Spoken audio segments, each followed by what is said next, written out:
Hello, guys and gals, and we're back with the boy, the mole, the fox, and the horse. But this time, oh, and it's by Charlie Mackesy. I'm gonna keep saying that it's that pronounced that way. I'm not sure. I probably could have Googled the way that it's supposed to, but sometimes they're wrong because I'm pretty sure that um,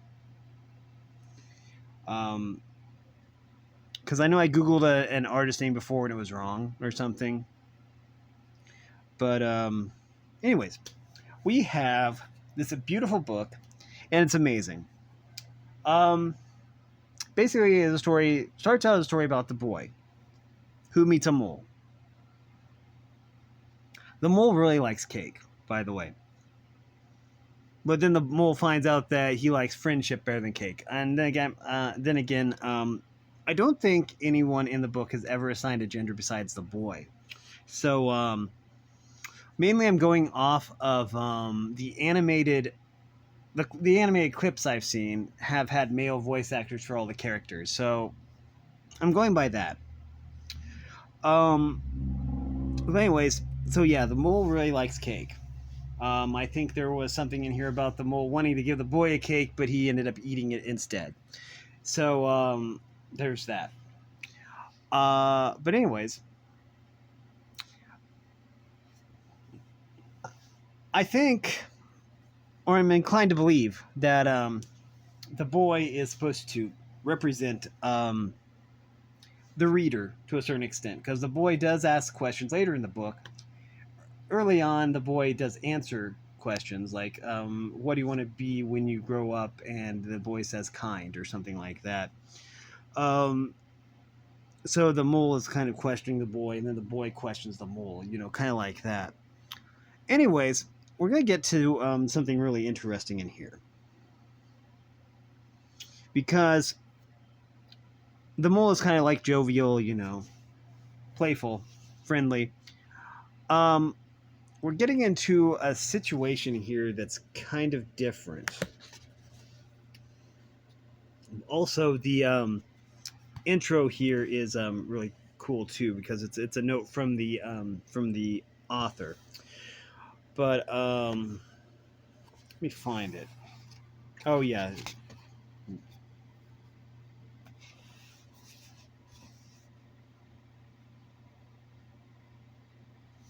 Right here. Well, hello. Do you have a favorite saying? Asked the boy. Yes, said the mole. What is it? If at first you don't succeed, have some cake. I see. Does it work? Every time. That wasn't what it was. But I just came across that one. That one was funny. Cute. So, anyways, we're going to talk about the fox. Now, I really, really, really empathize with the fox. And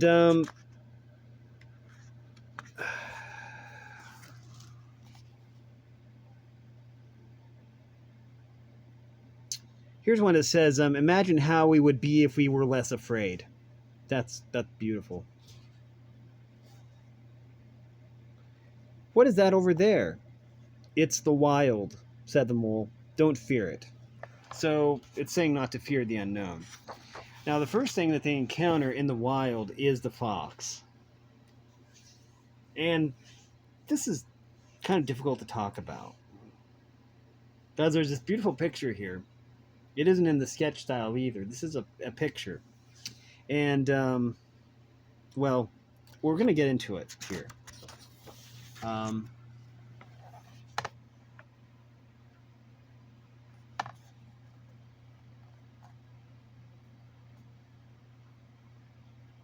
So anyways, the thing is that, oh, this is difficult. So if you haven't read the book, I still suggest you read the book, even if you know all the secrets. The Fox is about people who kind of, life is really, really hard on them or injures them. And so they react with, well, they kind of react with violence or anger. The fox changes, though. The fox, after a bit, does change, but I'm going to read this. It's going to be difficult, though. I'm not afraid, said the mole. If I wasn't caught in this snare, I'd kill you, said the fox. If you stay in that snare, you will die, said the mole. So the mole chewed through the wire with his tiny teeth. One of our greatest freedoms is how we react to things.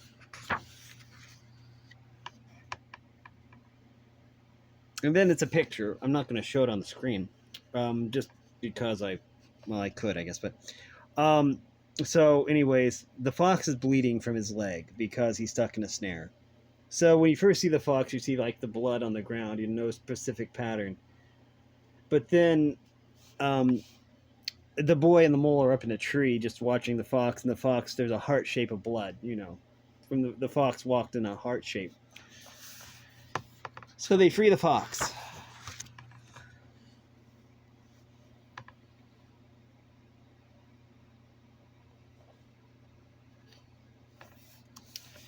Okay. So anyways, and so anyways, the fox does end up saving the mole later on, I believe, if I remember right. Yeah. Because the mole falls in the water, so the fox goes to save it. Which is, again, the art in this book is immaculate. It's beautiful, by the way. So then they're all sitting together, and so the boy hugs the fox. And they're looking up at the sky, and there's this shooting star, and so much beauty we need to look after. And again, the art in this book is immaculate. Beautiful. Being kind to yourself is one of the greatest kindnesses, said the mole. Yeah. Anyways, eventually,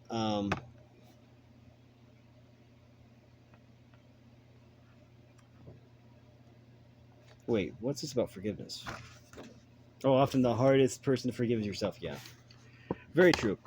Anyways, let's talk about the horse. We haven't met the horse yet, and the horse is amazing. The horse is just chilling, and they're like, "Oh, hello." And so the boy and the mole ride on the horse from then on.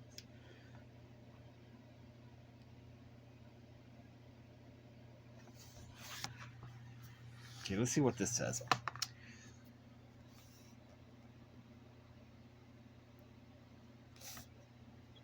Doing nothing with friends is never doing nothing, is it? Asked the boy. No, said the mole. Okay, so let's see. So they travel long ways, and there's beautiful pictures here.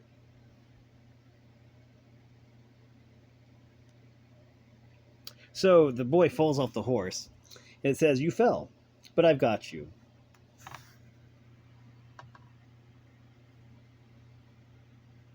Everyone is a bit scared, said the horse, but we are less scared together. Oh, this is probably one of the most powerful quotes in the entire book. And it's. I'm gonna put the video down there again. I put in the last one. Tears fall for a reason, and they are your strength, not weakness. That's just beautiful, man. That's just beautiful. Oh, and here, what's the bravest thing you've ever said? Asked the boy. Help, said the horse, because people don't really ask for help. And when have you been at your strongest? Asked the boy. When I have dared to show my weakness, said the horse. Asking for help isn't giving up, said the horse. It's refusing to give up. Yeah, this is just beautiful. Now we're gonna go to the horse's secret, which is I can't even tell you what page it's on because nothing beats kindness, said the horse. It sits quietly beyond all things.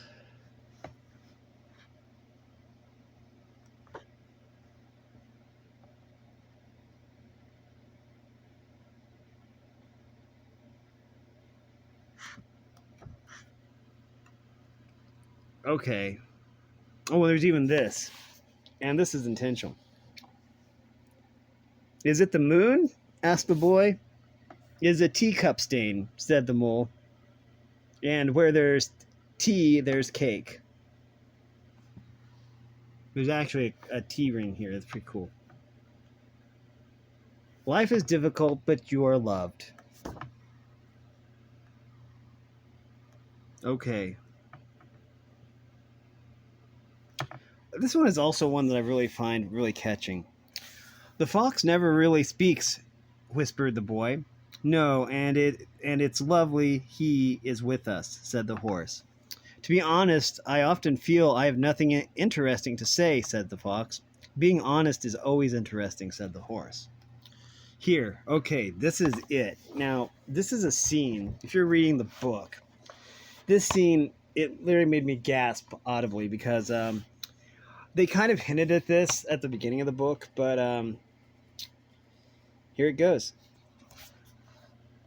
There's something I haven't told you, said the horse. What's that? Said the boy. I can fly, but I stopped because it made other horses jealous. Well, we love you, whether you can fly or not. And so the horse grows wings, and there's some beautiful, realistic, very detailed pictures here of the horse growing wings. And so the horse says, okay.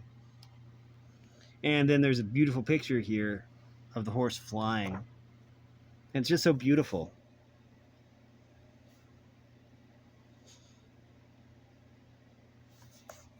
This is brilliant right here, too. Is your glass half full or half empty? Asked the mole. I think I'm grateful to just have a glass, said the boy. That's a good way to look at it.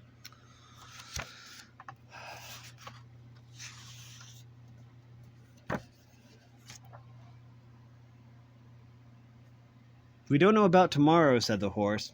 All we need to know is that we love each other.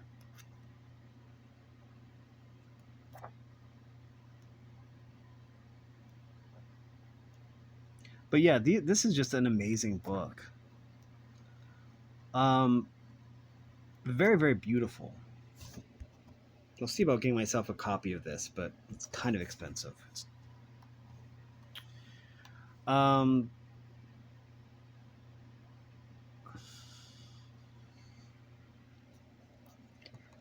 this page, it says the end, but it's crossed out, and it says, look how far we've come.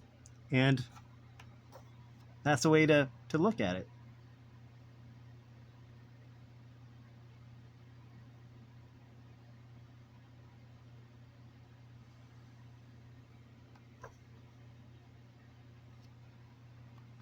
This is a beautiful book. The simple cover art kind of wouldn't hint that well, there's such detailed drawings inside. And I personally, I really like the sketch art style. I think it's beautiful. I know there's some people that probably wouldn't, but there's several different art styles in here. I think that coupled with this beautiful story that does actually, progress, you really get to know the four characters, and you really form a bond with them.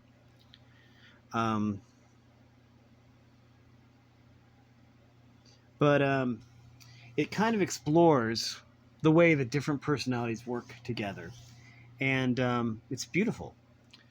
I'll say it again. I think I said it last video. We all have trouble with something or another. Trouble coping, maybe even troubles with depression, something, stuff like that. Because life isn't completely free of troubles.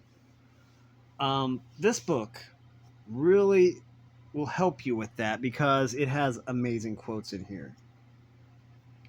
Let me find the one. Let's see. I can remember it.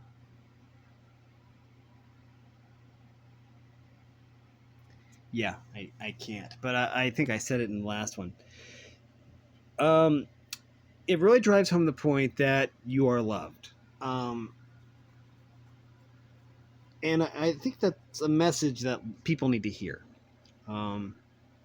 Especially in a world where everybody seems to be self-centered, It's good to know that you are loved. Um, it's just a very, very good book. It ranks up there very, very high in my list, just basically because of how brilliant it is. This is also an animated film too. I haven't been able to watch it because I think it's only on Amazon Prime or Apple TV or something. So I've not been able to watch it. But I do want to eventually someday. I think it's 39 minutes. I could probably buy it off the Google store. I'm not sure. I really haven't looked into it much, but I want to because the clips I saw. Well, I'm linking the video down below that has the clips from the animated short in it, or the animated film in it. And so, yeah, that's basically how I found out about the book. And it just kind of really resonated with me just what I saw there. So I went up to the library and they got me a copy of the book to actually read. It's due back probably next week sometime. But yeah, um, this is an amazing book. Especially if you're going through something, if you're going through troubles, and when isn't somebody going through troubles, right? Then this book will help you through them. I genuinely believe that. So yeah. Plus, if you have a library nearby, they probably have a copy of this, or they can get a copy of it. But yeah, this is a book that I would highly recommend you check out. I can't really stress that enough. Um, so let's, before I end this video, let's get real for a second. Because there's some things that, I mean, YouTube doesn't want you to talk about. And I get that. My videos are never monetized, so I don't really care about talking about this stuff. In fact, I used to have a vlog that I would basically once a week, I would actually talk about it. But the thing is, life can get kind of rough. And there's some things that you should never really even consider doing. And sometimes things can seem really, really, really, really bad, especially if you have other factors going on in your life, like maybe depression or maybe even a mental illness. One of the problems with society, I think, is that there really isn't much discourse on mental illness. I mean, it's something that's highly stigmatized by society. So people go without help. And sometimes people who go without help and they do have a mental illness, they can sometimes take the wrong way out. Let's say it that way.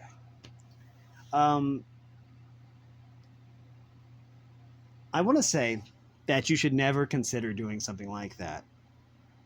Self-harm, I mean, or even I mean, like unaliving yourself. You should never do that.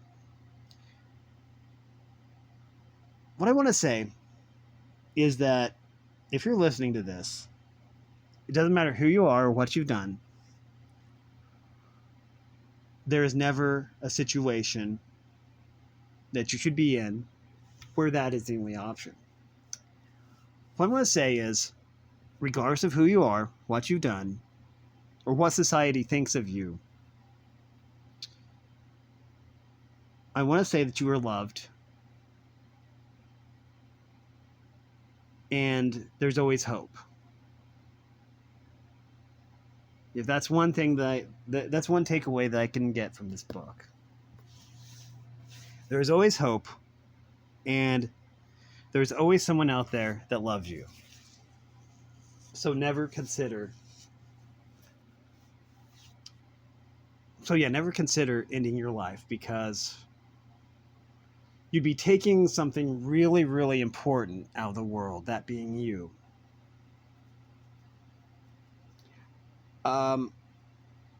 This is a book that I would highly recommend you check out, but that's just my opinion. I'm going to end the video here. No outro. And I do want to really drive that point home. You are loved.